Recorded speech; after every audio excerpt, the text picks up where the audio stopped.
okuvaako omukyala gwe bayita Karole Kasita olunaku olwali mazaalibwage amazaalibwa amalungi Karole Kasita. Omukyala ono alina oluyimba olubadde lutambula n'omuyimbi gwe bayita Gravity omutujju.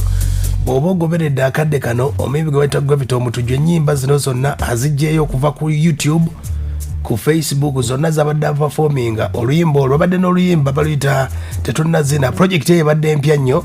Karole Kasita agikubira Gravity omutujju ebadde etambula ddala bulungi nnyo. Naye omwana w'obuwala ono Karole Kasita agamba nti Gravity kyeyamukoze kiyinza okuba tekiyiza kuba ate nga kimulekera amaka.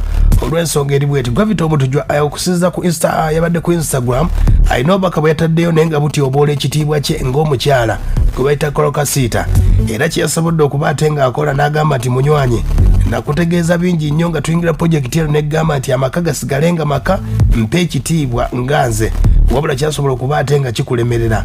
Kati omuyimbi gwe bayita Gravity omutujju yasobodde okuba ate bwe yalabye obubaka buno obw'omukyalo ono gwe bayita Karole Kasita n'asobola okuba ate nga delitinze yadelitize post eyo gyatadde ku Instagram n'agenda n'adelitinga ennyimba zonna olw'obusungu obw'amaanyi. Naye nga obuzibu bwonna bwavudde nti omukyalo ono Karole Kasita amutegeezezza mwannyinaze omukulu Gravity, ssebo ndi musajja mufumbo, ky'olina okumanya nti akadde kano nakula ndi muntu wanjawulo si oli gw'obadde osuubira, kubanga oba ogoberedde Gravity kaposti yakaggyeyo naye ku lw'ensonga nti ye Gravity ayinza okuba adda promotinga luyimba.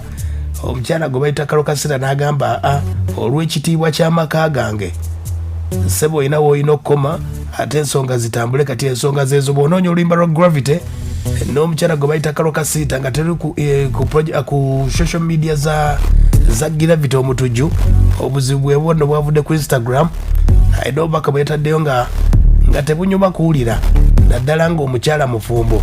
Awo nno ne busobola okuba ate nga Gravity bamuyisizaamu eggaali.